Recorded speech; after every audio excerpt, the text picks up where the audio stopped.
Bonsoir chers amis, bonsoir à tous. Nous voilà de retour après ce long week-end, cette allocution du président de la République encore formidable. On a appris plein de choses et on va en parler, mais on ne va pas parler que de ça ce soir. Je suis très content de recevoir pour ce nouvelle émission de Putsch Live Valérie Bugeaud. Bonsoir Valérie, comment allez-vous?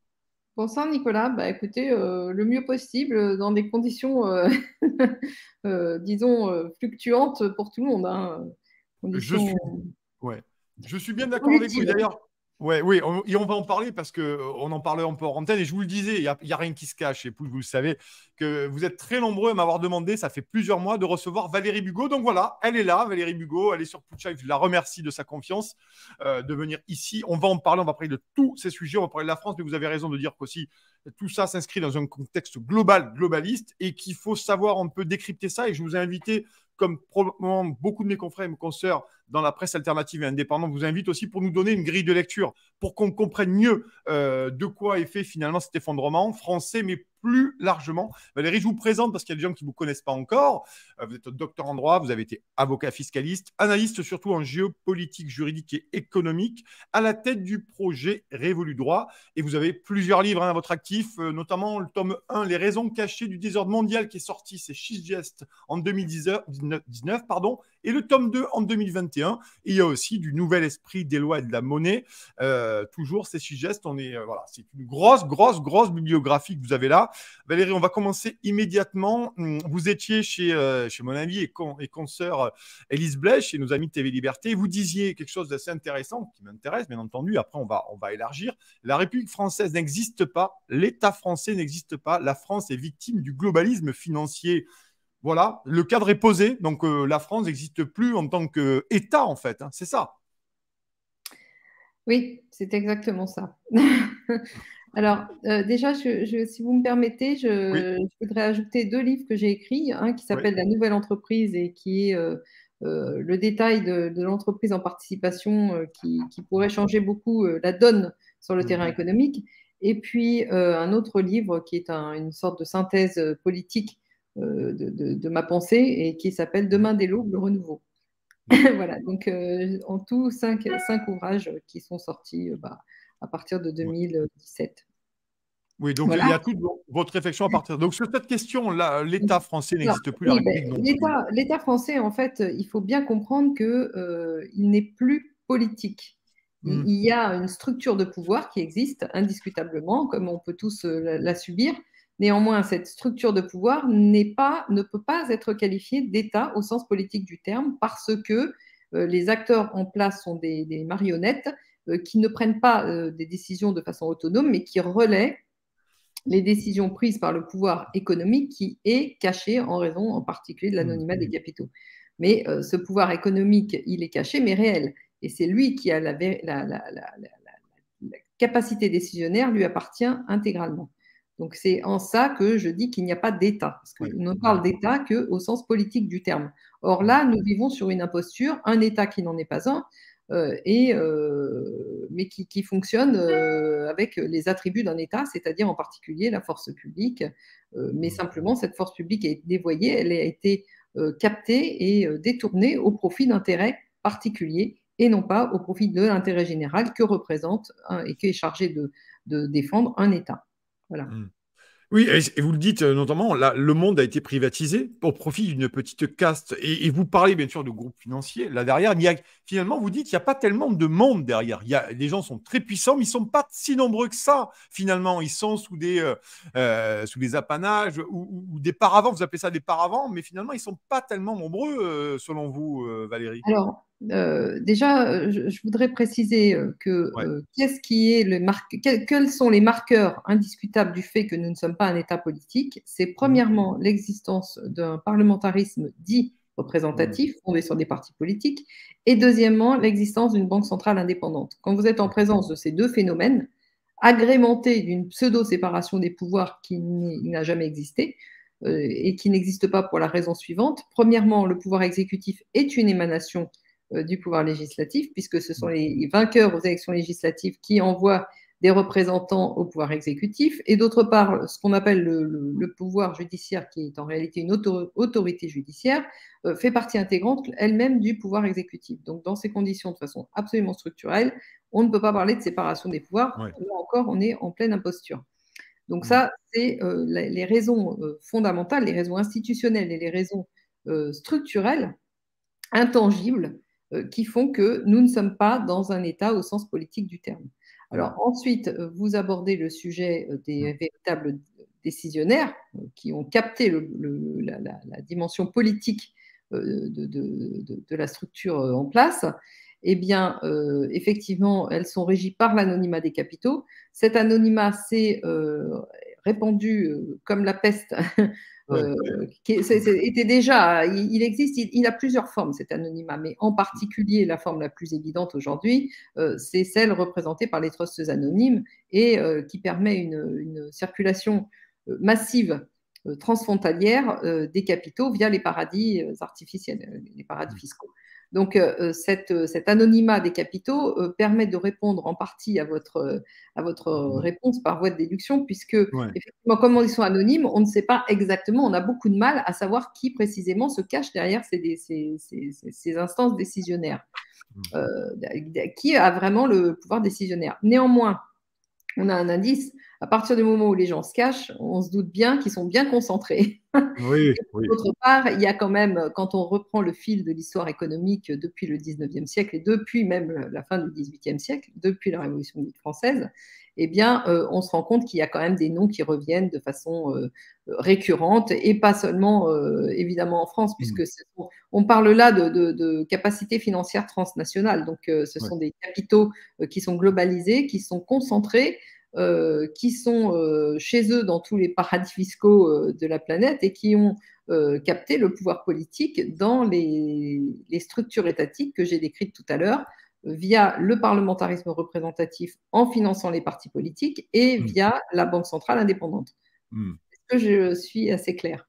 Oui, c'est intéressant, justement, vous avez raison, et je suis allé un peu vite en besogne, mais vous avez raison, parce que c'est une question que je voulais vous poser là-dessus pour en revenir au degré, au niveau national, bien sûr. C'est effectivement cette idée même des gens qui financent les partis politiques. Et ça, c'est intéressant, cette idée, parce que vous dites qu'ils interviennent là, à ce moment-là, pour financer les partis politiques et nous donner, ça c'est mon avis, hein, vous partagez peut-être pas ou peut-être, je pense que peut-être, qu'ils nous donnent ce théâtre d'ombre que nous vivons dans une espèce de simili-démocratie, mais c'est ces gens qui financent.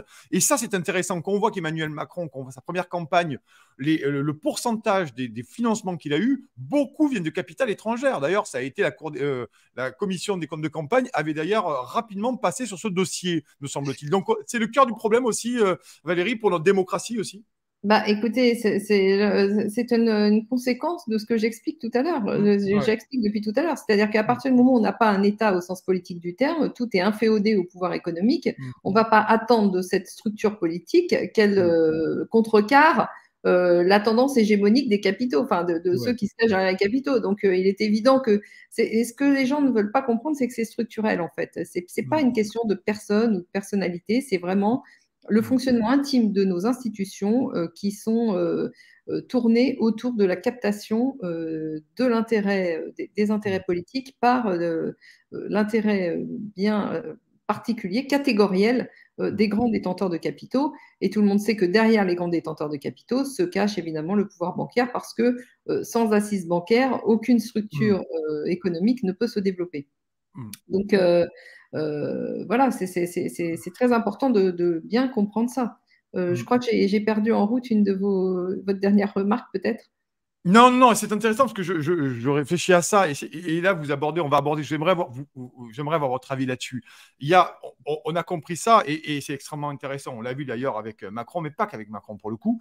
Moi, la question que j'ai envie de vous poser, Valérie, c'est si jamais ces gens sont toujours sous la coupe d'intérêts financiers puissants, comment expliquez-vous que notre élite entre guillemets, l'élite politique ou la classe politique, au fur et à mesure du temps, se soit laissée aller sous la coupe d'intérêts privés financiers puissants. Et est-ce qu'on peut pas espérer à un moment donné qu'il y ait des gens qui soient épris de la nation et qui essayent péniblement de s'en départir, voyez-vous? Ou est-ce que vraiment c'est pas possible autrement? Et ça veut dire que finalement, toute nos classes politiques dans son ensemble est avide de puissance, de pouvoir et d'être à la solde de grands consortium financier. Alors, pour répondre à votre question, Nicolas, il faut déjà revenir sur un peu d'histoire. C'est-à-dire que pourquoi tout le monde a la sensation aujourd'hui, et seulement aujourd'hui, que les choses se sont dégradées? Eh bien, Ouais. c'est parce que jusqu'à la chute de l'Union soviétique, c'est-à-dire dans les années 90, au début des années 90, eh bien, il y avait un véritable contre-pouvoir, mais qui n'était pas dû à nos institutions, à une prétendue vertu de nos institutions, mais qui était dû au fait que deux pouvoirs contraires et antagonistes, externes à nos institutions, externes à notre pays, finançaient des partis en sens opposé. Donc, ça crée une impression d'équilibre et une impression de démocratie. Pourquoi? Parce qu'il y avait un contre-pouvoir. À partir du moment où ce contre-pouvoir, je le répète, extérieur à nos institutions, donc qui n'a rien à voir avec une quelconque vertu institutionnelle, s'est effondré, eh bien, tous les financements ont été captés par le pouvoir politique énorme qui est resté en place et qui s'est appelé. En fait, je n'aime pas dire les États-Unis parce que c'est pas les États-Unis, c'est le pouvoir financier qui se déployait au travers de l'Empire américain, lequel avait pris la suite de l'Empire britannique, mais qui est inféodé au pouvoir de l'argent et de la finance depuis 1913, la création de la Fed. Donc en réalité, il faut bien comprendre qu'il y a une filiation. Les États-Unis sont absolument dans le même état apolitique que la France, tout comme tous les autres pays de l'Union européenne, je le précise. Effectivement, on a certains États qui sont prédateurs par rapport à d'autres, y compris dans l'Union européenne, mais cette prédation n'est due qu'à une seule chose, c'est que le pouvoir financier a choisi comme vecteur privilégié un État plutôt qu'un autre. Voilà. Et en particulier, on comprend bien que pendant tout le cours du XXe siècle, l'Allemagne fut un vecteur privilégié de pouvoir au sein de l'Europe. Pour ces institutions financières, pour ces instances financières qui sont opaques. Hein. Elles existent, elles sont pas cachées. Ce qui est caché, c'est les liens de pouvoir qui les relient à l'exercice politique. Oui, c'est intéressant, c'est très intéressant, mais ça se voit de plus en plus tout de même, non? On a quand même bien vu pendant la crise du Covid que là, il y avait manifestement des liens quand même incestueux entre la Commission, Pfizer et consorts. Oui. Alors, ce qui se voit de plus en plus, c'est effectivement une dérive, mais y compris une dérive de ce système hégémonique. Alors, déjà, je voulais rappeler que dans le cadre de ce que j'ai décrit, il faut bien comprendre que plus il y a d'élections, plus il y a de corruption. Donc, si nous ne changeons pas le cadre, aucune élection ne pourra devenir ni vertueuse, ni aboutir à une réponse satisfaisante au regard d'une quelconque volonté démocratique. Voilà. Alors ensuite, qu'est-ce qui s'est passé avec le Covid? En fait, le Covid fait intervenir un deuxième élément géopolitique qui est que cette superstructure financière occidentalo-centrée, hein, c'est-à-dire qui s'est développée à partir du XVIIe, XVIIIe siècle de façon hégémonique dans toute l'Europe et dans l'Occident, cette structure-là est mise en défaut par l'émergence économique d'un contre-pouvoir qui n'est pas encore complètement accompli, mais qui est en voie d'émergence et qui suit une stratégie de développement qui ne peut pas être contrecarrée, qui s'appelle la Chine.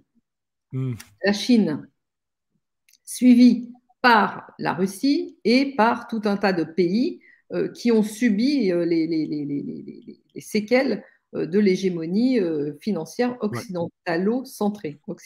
Occidentalo-centrée, voilà. Je ne sais pas si je n'ai pas de mots plus précis pour décrire le phénomène.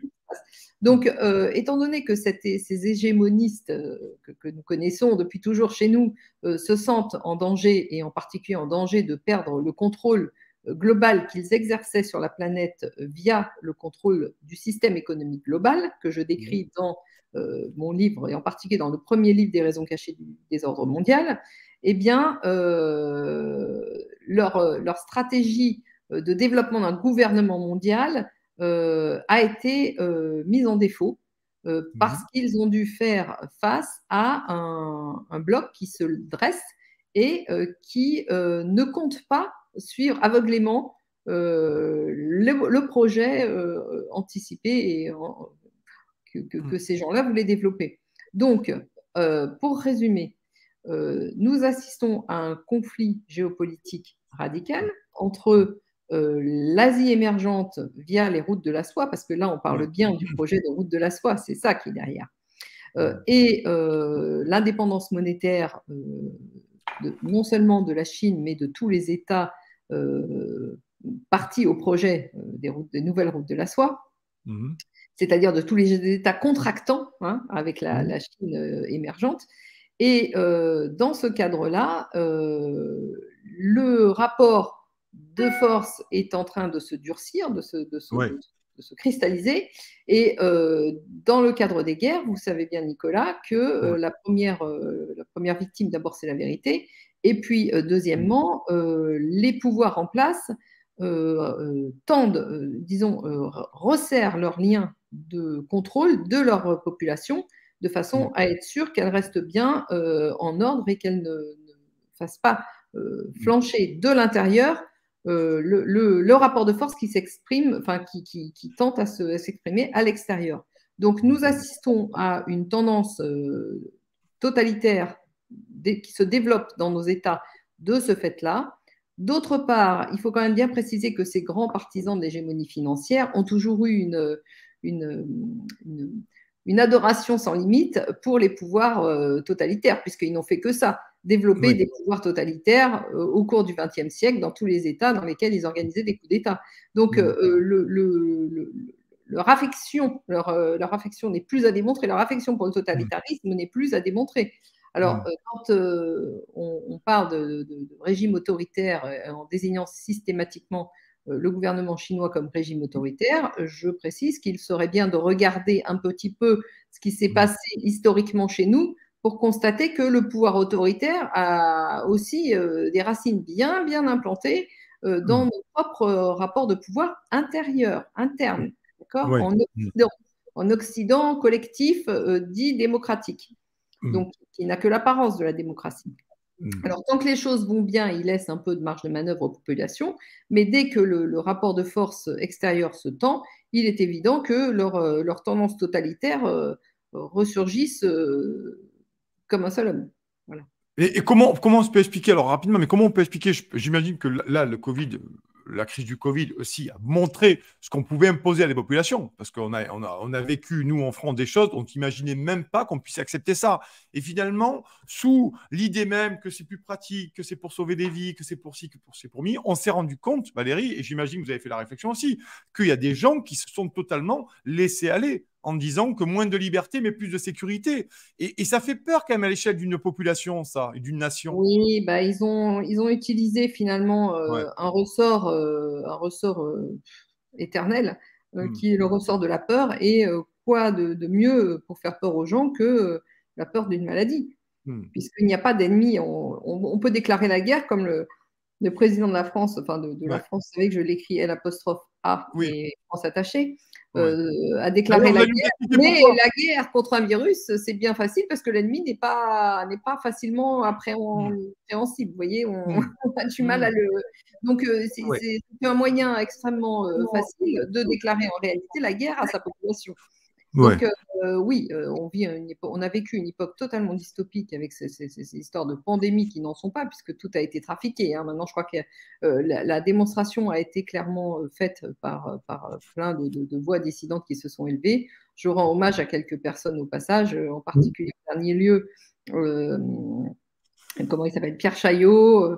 Il y a plein de têtes qui se sont élevées, mais au niveau disons, des statistiques, Pierre Chaillot a fait un travail formidable qu'on ne peut que saluer, et un travail de vérité, c'est-à-dire qu'en sortant les véritables données, d'autre part, plein d'autres voix se sont élevées pour expliquer que, effectivement, la définition d'une pandémie avait évolué bizarrement à l'OMC de façon à pouvoir déclencher plus facilement. Enfin bon, tout a été trafiqué du début à la fin, y compris ce virus. On ne sait pas trop si c'est un virus. En tout cas, ce qu'on sait, c'est que c'est pas naturel, c'est tout à fait synthétique. Il y a un peu de tout là-dedans, avec des adjuvants qui sont loin d'être des adjuvants traditionnels. Donc, on a vécu une époque totalement dystopique dans laquelle, effectivement, le pouvoir économique a pris directement le contrôle du pouvoir politique en se passant finalement quasiment des mesures de précaution qu'ils prenaient préalablement, qu'ils prenaient avant. Hein. Donc là, ils se sont plus cachés. Et puis, pour instaurer un système de plus en plus totalitaire dans lequel les libertés publiques n'ont plus le droit de citer. Alors, je dois dire qu'effectivement, les gens, comme vous dites, souvent préfèrent un peu de sécurité au détriment d'un peu de liberté, mais la vérité, c'est qu'ils n'auront ni l'un ni l'autre et qu'ils finiront très mal dans les deux cas de figure. Donc, par les deux biais. Voilà, ils n'auront plus de liberté et plus de sécurité. D'ailleurs, en parlant de sécurité, j'insiste beaucoup, mais la tendance à la dégénération de la sécurité en France ne date pas d'hier. Hein. C'est une tendance lourde de fond, et en particulier qui s'est exprimée de façon de plus en plus évidente au niveau juridique, parce que la sécurité juridique, qui est la condition de l'existence d'un droit viable, disparaît à tous les points de vue. Donc ça disparaît pour... Il y a plein de techniques qui font que ça disparaît, que j'ai bien analysé et que je suis depuis très longtemps parce que c'était déjà dans les années 90 une évidence. Donc, vous voyez que les choses arrivent à maturité aujourd'hui, mais qu'elles ne sont pas vraiment nouvelles en fait chez nous. C'est ce qu'il faut comprendre. Et de ce fait-là, effectivement, le totalitarisme va s'imposer de plus en plus dans un contexte de guerre de plus en plus ouverte contre des États, des pays, des blocs, enfin des continents ou des structures externes à ce contrôle auto-centré autour de la finance occidentale se dresse comme un contre-pouvoir. Et là, il y a eu le Covid, on l'a bien vu. Aujourd'hui, il y a une série de crises. Et vous le dites, finalement, vous, selon vous, il y a des crises montées de toutes pièces. C'est intéressant aussi. Finalement, ça veut dire quoi? C'est que le Covid, ça a un peu loupé. Ils n'ont pas suffisamment asservi. Et puis là, il y a tout un ensemble de choses aussi qui arrivent de manière à aller vers quoi et pourquoi et pour qui. C'est-à-dire que en fait, le Covid s'inscrit dans le cadre de cette guerre externe. Et dans le cadre de cette guerre externe, on peut dire que les choses évoluent puisque effectivement la tendance lourde à la dédollarisation est en train de s'accélérer avec tous les mouvements internationaux que nous connaissons et qui ne font que débuter. Donc c'est dans ce cadre-là que la tension s'accentue, la tension sur les détenteurs hégémoniques occidentaux la finance occidentale, cette pression s'accentue sur eux et donc ils refont ressurgir cette pression sur nous-mêmes, sur les populations qui sont victimes à tout point de vue. Elles sont victimes de la guerre extérieure, mais elles sont victimes aussi de la guerre intérieure menée par cette hégémonie financière qui est de type mafieuse, hein, il faut bien le dire, puisqu'il y a une alliance entre les mafias traditionnelles, enfin traditionnelles entre guillemets, puisqu'elles ont quand même bien évolué sous l'influence justement de ces hégémonies financières pendant tout le cours du XXe siècle. Donc, il y a une imprégnation entre les mafias au sens traditionnel du terme et les mafias financières dans la mesure où les deux ont les mêmes volontés hégémoniques et s'appuient sur les mêmes ressorts pour faire se tenir tranquilles les gens, les dissidents, les populations et tout ce qu'on veut. Et puis, évidemment, là-dessus... entre des moyens non conventionnels comme la drogue, comme les trafics en tout genre, qui sont des moyens de faire de l'argent, toujours plus d'argent, et surtout d'assujettir les populations et de les abrutir, parce que vous savez que l'abrutissement généralisé fait partie, vous me l'évoquiez tout à l'heure, c'est-à-dire que cette anomie, cette atonie, enfin, cette manque de réaction. Les gens vient aussi du fait qu'ils ont été complètement abrutis avec des mots qui ne relèvent, qui sont des termes, des institutions, des réalités qui ne correspondent pas, enfin des idées qu'ils ont qui ne correspondent pas au fonctionnement réel du monde dans lequel ils vivent. Donc ils ont perdu la capacité à comprendre leur environnement et donc à agir dessus, puisque vous ne pouvez pas lutter contre un ennemi si vous n'êtes pas capable de le désigner. Or, désigner la haute finance nous désigne la Chine comme ennemi ne fait pas forcément des grands financiers nos amis, vous voyez. Oui, oui, oui, oui. Donc, l'abrutissement des populations via notamment l'asservissement de tous les centres de culture et d'éducation a été un des éléments fondamentaux de cette superstructure hégémonique.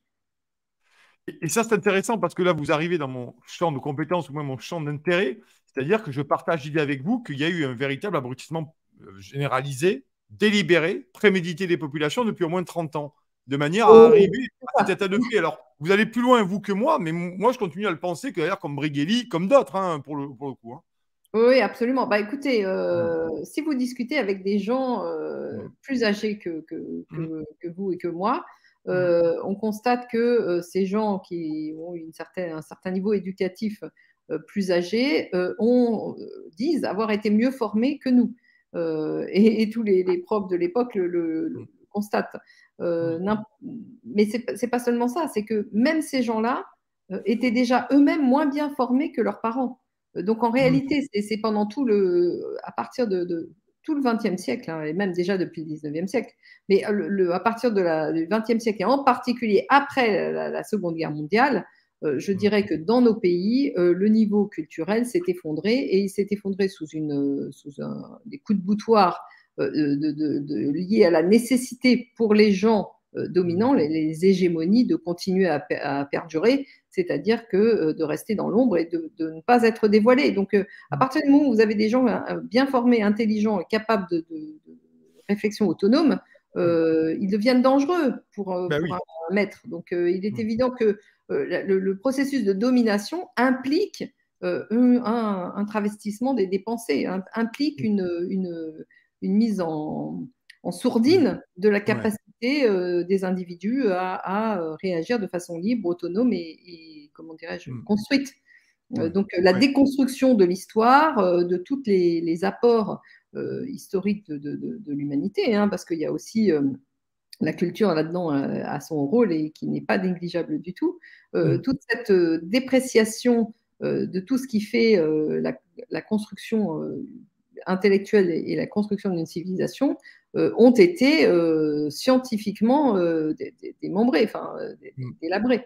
Et ouais. c'est pas par hasard. Je veux dire que après, effectivement, il y a des tendances lourdes. C'est une fois que vous avez lancé la machine, elle s'autogénère. C'est-à-dire qu'à partir du moment où vous avez mis des gens bien intentionnés pour détruire ce système à la tête, aux commandes de l'instruction en particulier, et bien ensuite, ceux-là vont sélectionner Oui.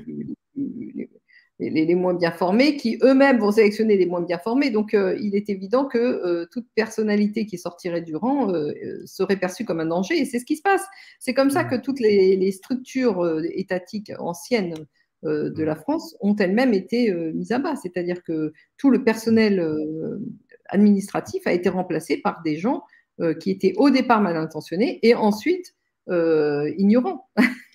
ben oui, c'est ce C'est que ça. j'allais vous dire, Valérie, quand je vous écoute. J'ai quand même l'impression que les élites, parce que il y a eu, pour moi, Il ne faut ça pas fait les longtemps que vous appeler en les parlez. élites Oui, parce que ben, ça trompe l'auditoire. En fait, bien des sûr, gens d'accord. qui sont mis Oui, au poste de oui, pouvoir, mais ils sont mis au poste mm, de pouvoir ouais, uniquement pour être des relais d'influence. Donc, ce mm, ne sont absolument pas des élites, ce sont des ouais, gens qui sont là pour obéir docilement et mm, surtout payer à ne pas réfléchir et à ne pas avoir d'idées propres. mm. Donc, on ne peut pas Mais je appeler ça pense des que Valérie, élites. là-dessus, vous avez raison. Je pense qu'aussi, elles ont subi ou ils ont subi un effondrement intellectuel dont ils ne tombent pas mesurer les conséquences. Donc aujourd'hui, peut-être que leur capacité à appréhender une population et la mise en place en coupe réglée d'une certaine forme d'asservissement totalitaire, ils sont trop cons, passez-moi l'expression, pour se le faire finement. Parce qu'on voit vraiment bien que les mecs sont pas. On a quand même pas les meilleurs, les biscottes les plus craquants du paquet là aujourd'hui au Non, mais c'est gouvernement. clair. C'est Donc, clair. Il y a toujours ouais. des effets secondaires, vous savez, dans les Oui. mesures qu'on prend. Il y a toujours des coups de pied de l'âne. C'est-à-dire qu'à force Ouais. d'avoir abruti les gens, ils ne sont Mm. même plus capables de trouver des gens compétents pour Ouais. rendre le service dont ils ont Ouais. besoin. Donc, Ben oui. effectivement, maintenant, l'abrutissement est tellement visible. Enfin, je veux dire, Mm. le niveau extrêmement bas, Mm. culturel, intellectuel, en termes de capacité de raisonnement et Mm. d'abstraction et de compréhension du réel des gens qui sont au pouvoir est absolument affligeant. presque risible. Donc, comme ça commence à se voir, effectivement, et ces gens-là ne sont plus tellement capables de prendre des mesures pertinentes puisqu'ils ne savent même pas ce que ça veut dire, ce que signifie une mesure pertinente. Donc, effectivement, ils sont victimes de leur propre échafaudage. C'est-à-dire quand vous commencez à remplacer une des barres de l'échelle par du bois pourri, eh bien, vous ne pouvez plus monter à l'échelle. C'est clair que… Mais c'est ce qui me semble. J'ai quand même l'impression qu'on a quand même des ministres ou des gens, même pas qu'au niveau de la France, au niveau de l'Union européenne, quand vous voyez Charles Michel, vous ne pouvez pas dire que le bonhomme, concrètement, il pète la forme intellectuellement. On ne peut pas dire qu'il est vivace. Bon, son charisme, il a un charisme de Mérou, mais je veux dire, et c'est un exemple parmi tant d'autres, un peu caricatural, je vous le concède, mais c'est là-dessus. Je veux dire, quand on veut monter un projet comme celui-ci, ou du moins, alors là, on va traiter les complotistes, mais du moins, cette superstructure ou technostructure qui nous a servi, et je partage là-dessus l'Union européenne, il faut quand même avoir des gens un peu qui voient un peu, qui sentent un peu le vent au Mistral pour essayer de faire passer ça de façon un peu sympa, un peu ludique, parce que sinon, ça se voit. Et après, il y a des gilets jaunes. Hein. C'est ce qu'ils ont fait au début. Au début, ils ont été extrêmement subtils et malins. Ils ont beaucoup utilisé la séduction pour imposer leur système de pouvoir. Mais il se trouve que pour le faire perdurer, ils ont dû mettre des gens de plus en plus dociles, de plus en plus cons, et que maintenant on est au bout de ce système et qu'il n'y a plus de ressources intellectuelles pour eux pour le tenir. Donc il est évident qu'ils sont à la fois en difficulté, à la fois externe par les conditions géopolitiques que j'ai décrites, et interne du fait que vous venez de souligner très justement, qui va renforcer leur contrôle totalitaire, en tout cas leur velléité de contrôle totalitaire, puisque vous savez que quand on ne peut plus contrôler par l'intelligence, on contrôle par la force. Donc ça va être un long combat des populations contre ces velléités totalitaires qui vont être de plus en plus violentes et de plus en plus mal assumées par ce pouvoir en place qui n'en est pas un. Voilà. Oui, parce qu'on voit bien qu'il y a manifestement des gros ratés. On va pas, quand Emmanuel Macron ou Borne nous déclarent des trucs avec la vente à perte, c'est un exemple. Et qu'on voit qu'elle prend une paire de bouffe le matin même par tous les représentants des distributeurs. On comprend bien que là, manifestement, on n'est pas avec les truites les mieux oxygénées du bassin. Et ce que j'ai envie de vous dire aussi, c'est que c'est intéressant parce que c'est exactement la discussion que nous avons. C'est-à-dire qu'à un moment donné, ils commencent à baisser intellectuellement, donc ils n'arrivent plus à être, vous l'avez dit, malicieux ou fourbe, j'ai envie de dire, un peu, en exagérant un peu. Et la question que j'ai envie de vous poser, Valérie… Non, vous n'exagérez pas. Ouais. Ils ont été tout à fait fourbes pour imposer l'Union européenne. Hein. Oui. D'ailleurs, c'était la politique des petits pas de Jean Monnet. Hein. Ça remonte. Absolument, absolument. Oui. Voilà, c'était les petits pas. Bon, les petits pas, c'est les grands pas, mais au niveau juridique, je l'ai mesuré. Ouais. Oui, voilà. Oui, tiens, parlons-en rapidement. Effectivement, cette Union européenne, bon, on nous l'a imposée de force. Et finalement, aujourd'hui, on voit que ça commence à accrocher, sérieusement, enfin, depuis un moment, depuis 2005, du moins. Ce que les gens ne veulent pas comprendre, c'est que l'Union européenne, en fait, n'a jamais été une union politique, c'est une union économique. Ça a commencé avec la CECA. Je rappelle quand même que c'est le conglomérat, le cartel de la sidérurgie franco-allemande. Hein. C'est ça, c'est un cartel. Dès le départ, ça explique son nom. D'autre part, je voudrais quand même rappeler devant vos auditeurs, qui maintenant tout le monde, enfin une grosse partie des gens le savent, mais les institutions européennes telles que nous les connaissons ont été écrites par un juriste nazi pendant le Troisième Reich, qui s'appelait… comment il s'appelait son nom m'échappe. Je ne l'ai pas, donc je ne sais pas. Ça a été le premier président de la Commission européenne. Oui, on va trouver ça. Alors, si dans le live, je vais faire un petit… Alors, son nom m'échappe parce que j'ai le nom Yann Marchart qui me vient, mais ce n'est pas du tout Yann Marchart. C'est encore un autre. Mais Walter Hallstein. Voilà. D'accord, oui, d'accord. Si vous l'avez, chers amis, parce que vous êtes très nombreux, alors je fais une petite pause de 1 minute. Merci en tout cas, vous êtes très nombreux. Merci ce soir d'être là pour le grand entretien de Valérie Bugeaud. Et on remercie Valérie Bugeaud qui est là. Et vous devez être très content pour la plupart parce que vous m'avez demandé à corps écrit, par message, par WhatsApp, par Messenger, par Twitter de la recevoir. Donc la voici ici dans ce grand entretien. Je vous remercie, vous êtes très nombreux à nous écouter ce soir. Merci. Beaucoup de questions. N'hésitez pas à nous aider. Et je vous annonce que demain soir, avant d'oublier, demain soir, nous aurons David Simoncini à la place de Valérie Bugot sur un très très bon bouquin sur les Gilets jaunes. Et mercredi soir, on va faire une émission spéciale pour vous donner un peu les coulisses de comment les médias indépendants et dont Putsch est attaqué de plus en plus. Et j'aimerais qu'on en parle. Ce sera une conversation entre moi et vous. Et je vous donnerai quelques infos extrêmement explosives sur la façon dont on nous attaque de plus en plus virulemment pour nous faire taire. Je vous invite mercredi soir à être là à 18h parce que ça commence à me chauffer les oreilles. Donc, pour la première fois, je prends la parole à ce sujet-là pour vous montrer ce que c'est aussi les médias indépendants. Et ça rejoint notre sujet, Valérie, sur la capacité de cette caste, à un moment donné, à faire taire les voix discordantes parce que c'est assez pénible. Donc, continuons sur l'Union européenne, bien entendu, parce que ça aussi, oui, ça a été imposé. Hein. Ça a été cette imposé caste, à toute la loche. Pardon, excusez-moi Nicolas. Ouais. La capacité de cette caste à faire taire les opinions dissidentes et à avoir un comportement totalitaire n'est absolument plus à démontrer. Je dirais que tout le régime nazi a été une émanation de cette caste. Toutes les dictatures les plus terribles d'Amérique latine, l'Afrique, c'est encore un peu autre chose, mais enfin, quand même, ça se rejoint, ont été sous les coups de boutoir de ce totalitarisme financier qui ne disait pas son nom et qui se cachait derrière des structures politiques, donc prétendument politiques. Donc, en réalité, effectivement, je le disais, donc les institutions de l'Union européenne sont nées de la plume de Walter Hallstein, qui était un juriste nazi, mais qui a aussi été le premier président de la Commission européenne.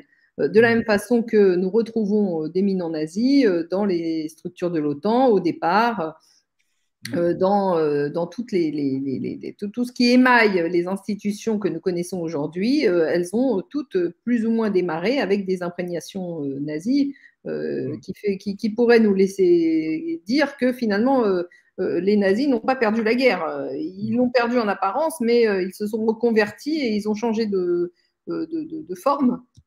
Ils ont muté, mais tout en restant avec les mêmes velléités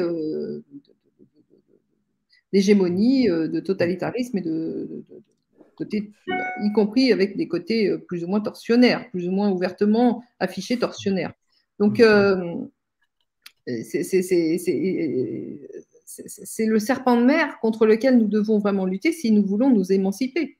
Il ne s'agit pas de lutter contre les imposteurs politiques, les marionnettes politiques en place, il s'agit de lutter contre toute cette superstructure qui est assise sur le parlementarisme représentatif, l'indépendance de la Banque centrale et sur l'anonymat des capitaux. Je m'excuse. Mais tant que ces gens-là resteront dans l'ombre et qu'on ne pourra pas les nommer très précisément, ils continueront à agir dans l'ombre par des biais, des intermédiaires lesquels pourront changer tous les jours, mais ça ne changera pas la structure du pouvoir en place.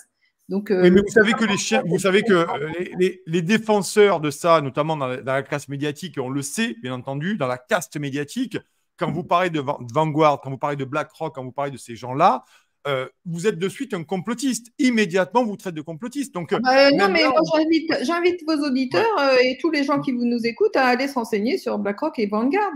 Récemment est sorti aussi est sorti l'information selon laquelle Klaus Schwab serait le propriétaire du troisième fonds américain. Donc, bon, ça, il faut encore. Moi, je n'ai pas été la vérifier, mais ça ne serait pas tellement surprenant en soi. Je dirais que là, on a affaire à finalement c'est comment dirais-je, la chambre de commerce internationale qui contrôle, qui contrôle les pantins d'État qui sont prétendument des États. Donc, non. Il faut, ça ne sert à rien de parler de structures politiques alors qu'elles n'existent pas, de partis politiques qui ne sont pas des partis, qui font tout sauf de la politique, qui font de la propagande, du relais d'influence, ils font tout ça, mais ils ne font pas de politique au sens propre du terme, au sens où ils relaieraient les intérêts des populations qui habitent sur un territoire. Ça, c'est radicalement pas leur mission. Voilà.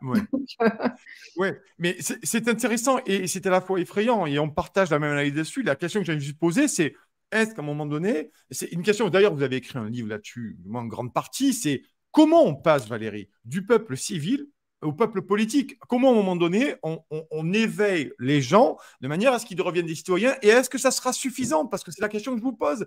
Est-ce que même si 10 millions, 12 millions, 13 millions, 14 millions de citoyens commencent à se réveiller, comme ça a été le cas, on l'a vu au fur et à mesure des crises, parce que le Covid, ça a été quand même pas mal de gens qui ont résisté à ce mouvement très autoritaire, est-ce que ça suffira à renverser la vapeur? Et là, je voudrais qu'on se ressente sur la France.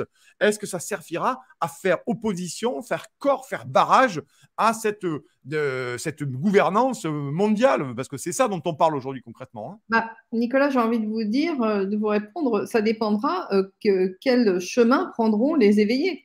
C'est-à-dire que si s'éveiller se concentre sur le fait de lutter, d'être en défense, de manifester et puis Oui. de faire de la lutte passive, ou plus ou moins active ou activiste, mais sur un terrain de rapport de force militaire ou militarisé, non, on n'a aucune chance de Ouais. s'en sortir, c'est clair.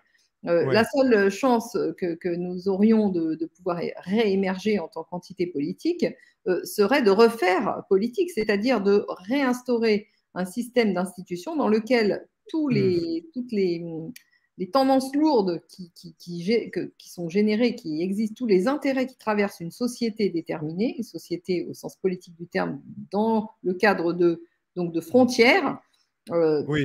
tous ces intérêts seront politiquement représentés. Ce que je propose dans Révolu Droit, puisque effectivement, le concept de groupement d'intérêts a pour objectif et pour effet de redonner une représentation politique à tous les intérêts qui traversent une société par le biais de l'activité humaine, en fait, des intérêts représentés par tous les types d'activités humaines qui existent et qui ne sont pas remplaçables par des machines ou par une prétendue intelligence artificielle. Parce que le sujet, aujourd'hui, il est tout à fait stratégique et ce qui est vraiment intéressant à notre période, à notre époque, c'est que nous vivons une époque de grande transformation dans lesquelles toutes les incohérences, toutes les incongruités du système antérieur arrivent à maturité, se voient et ne sont plus contournables. Donc, il y a des choix à faire sur tous les sujets.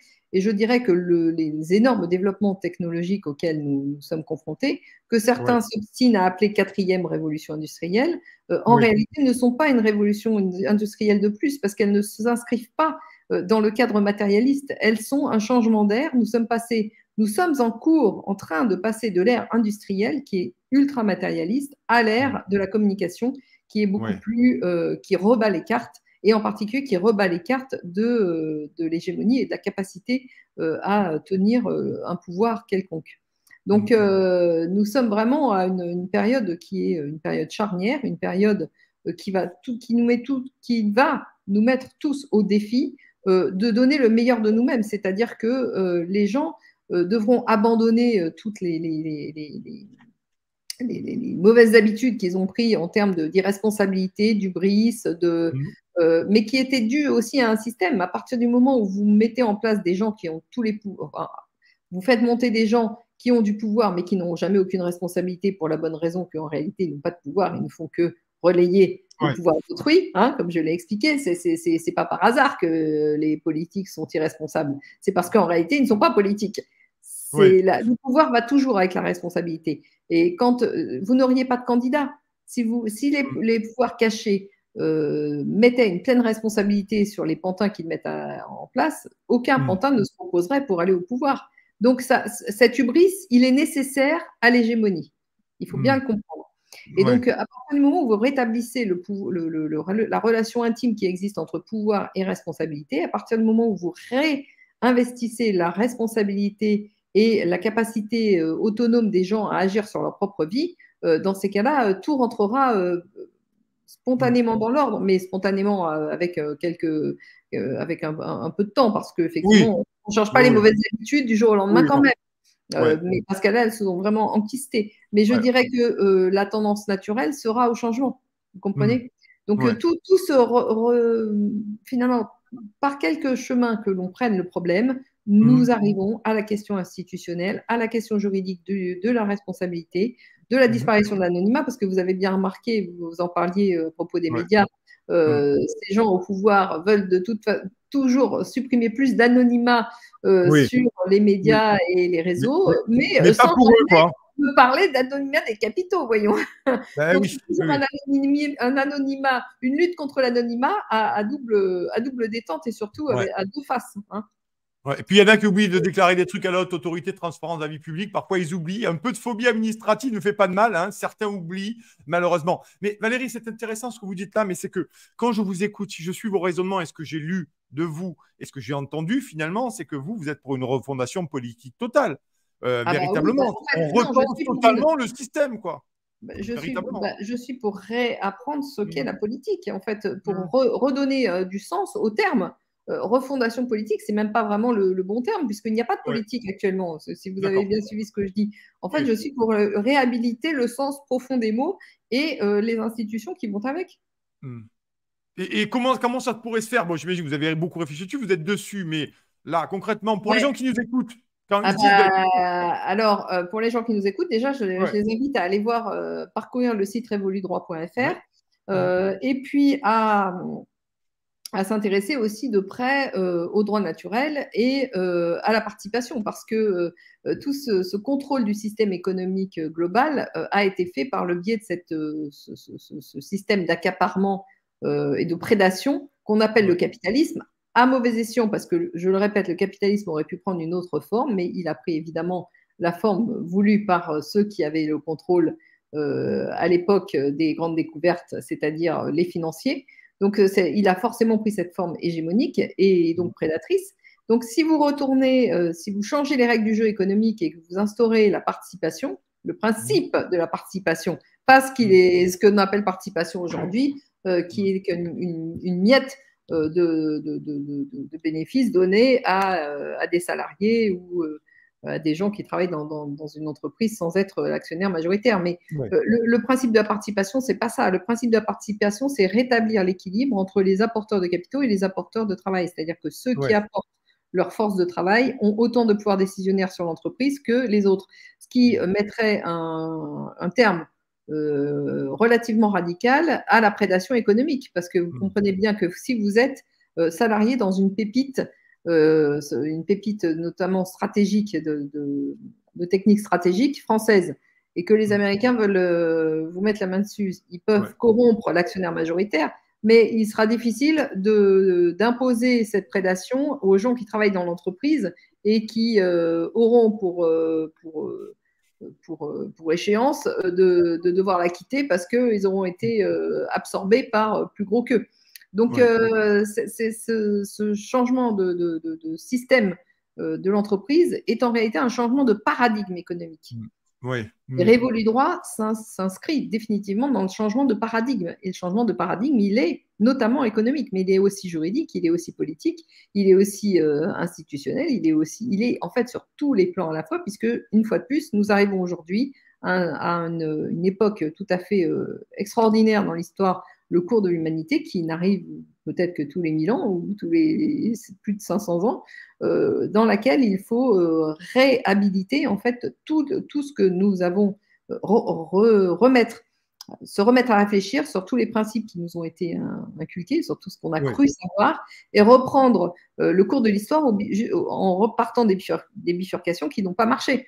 ouais, Donc, réinvestir ce que c'est que le terme de politique, pourquoi, comment, qu'est-ce que ça suppose comme effort des uns et des autres. En fait, le travail est entièrement à faire, entièrement devant nous. Donc moi, j'appelle tous les gens qui veulent vraiment s'opposer à réfléchir à tout ça.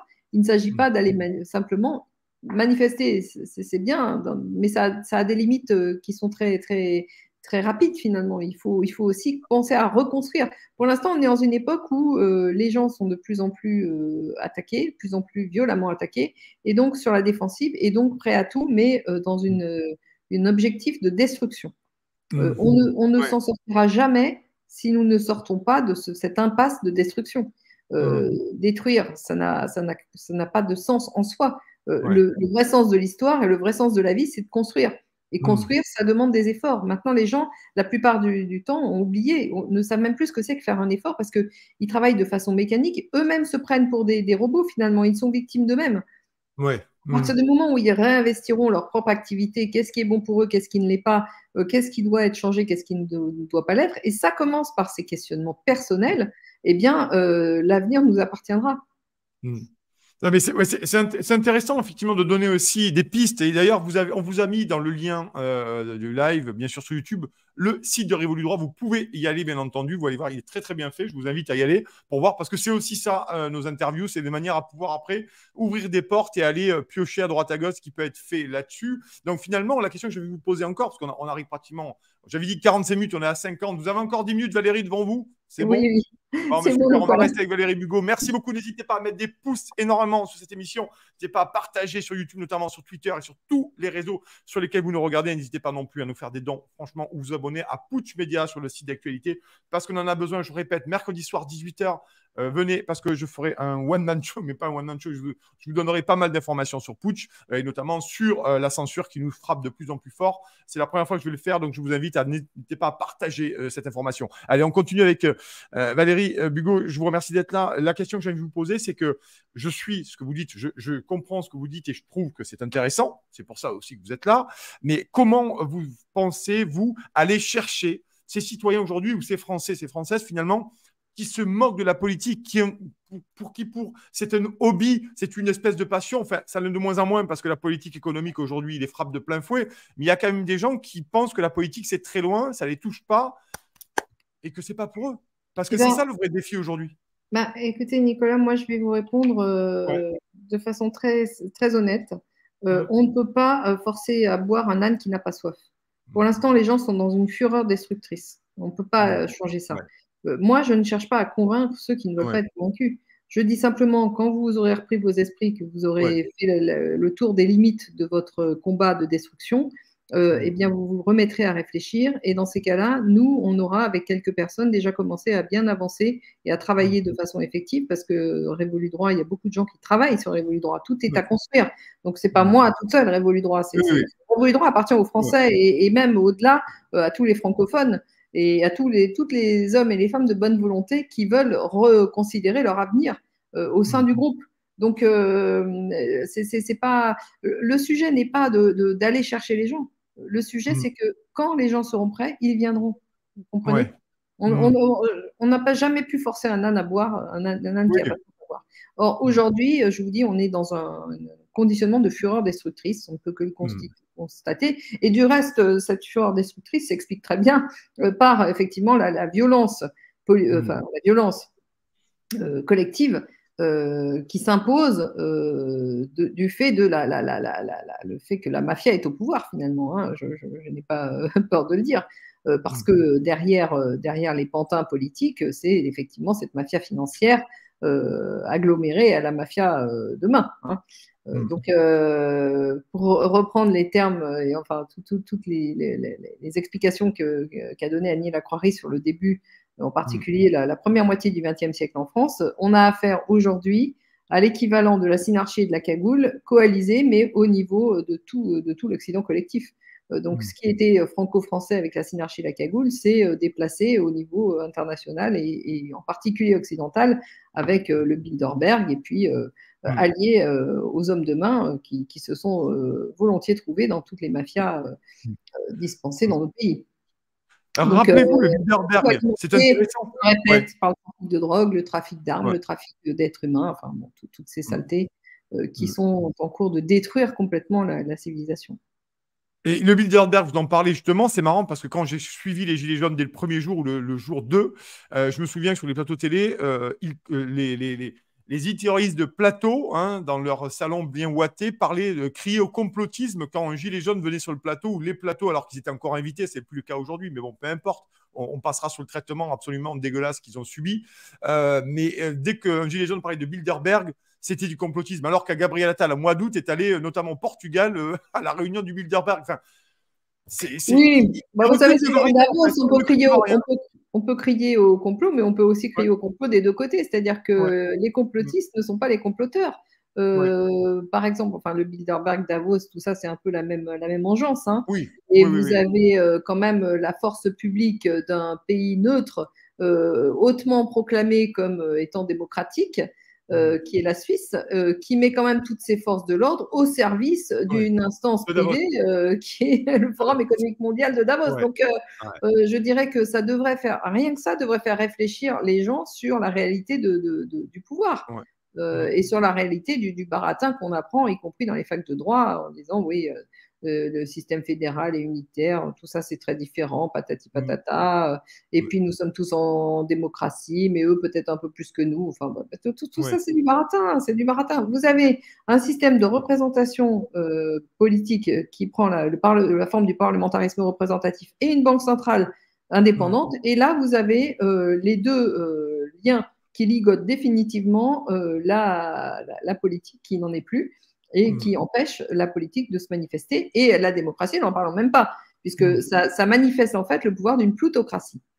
Mm. Donc, peu importe la forme que prennent ces États, que ce soit un État central, unitaire, un État fédéral, un État sous la forme républicaine, qui n'en est pas une, comme je l'ai expliqué, ou sous Mm. la forme monarchique, ou n'importe quoi d'autre, peu importe les apparences, ce qui compte, c'est que vous avez des partis politiques, vous avez une banque centrale indépendante, et donc vous êtes en plutocratie. Point barre. Mm. Il n'y a pas d'autre définition de la plutocratie que ces deux formes institutionnelles-là. Mm. La représentation dite, le parlementarisme dit représentatif, les partis politiques, la banque centrale, vous êtes en plutocratie. Alors, dernière question, il nous reste 5 minutes. J'aimerais quand même qu'on en parle rapidement de la monnaie numérique parce que je sais que vous en parlez aussi et c'est extrêmement intéressant. On nous pose beaucoup de questions là-dessus. La fameuse monnaie numérique, quel est le projet? Est-ce qu'on est sur la volonté d'asservissement? Ah bon.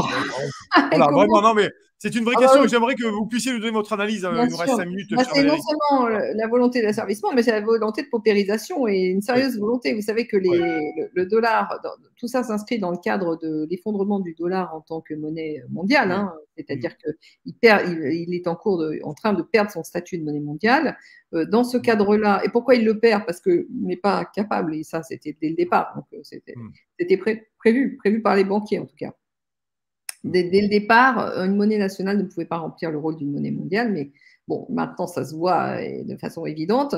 Donc ils sont en train de perdre ce statut et comme ce double statut du dollar a Mm. permis la liquidation de leur économie, ils n'ont plus d'avoirs sur lesquels adosser leur monnaie.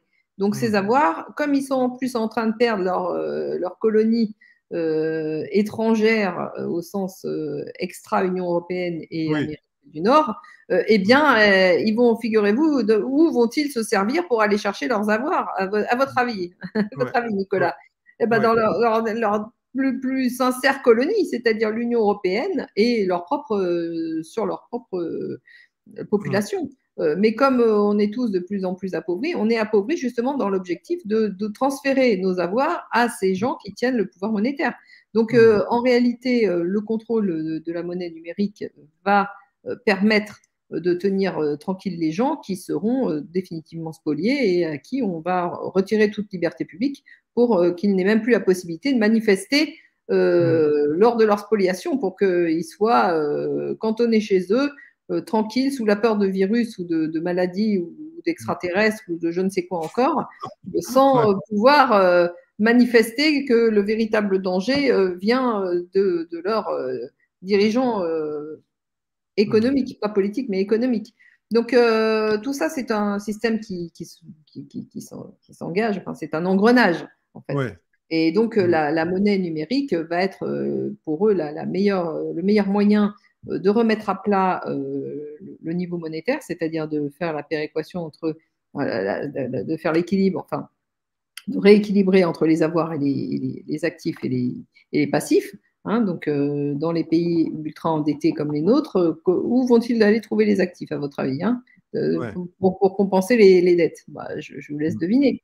Bon, Mm. d'autant plus que, effectivement, comme une formidable économiste monétariste l'a très bien expliqué, et je reprends toujours son explication qui est absolument convaincante, Liliane El-Kawam, c'est que Mm. en réalité, tout cet argent qui a été fabriqué, enfin soi-disant fabriqué tout ce surplus de monnaie en circulation n'a pas été créé à partir de rien, mais a été secrètement adossé aux actifs financiers, aux comptes bancaires des particuliers.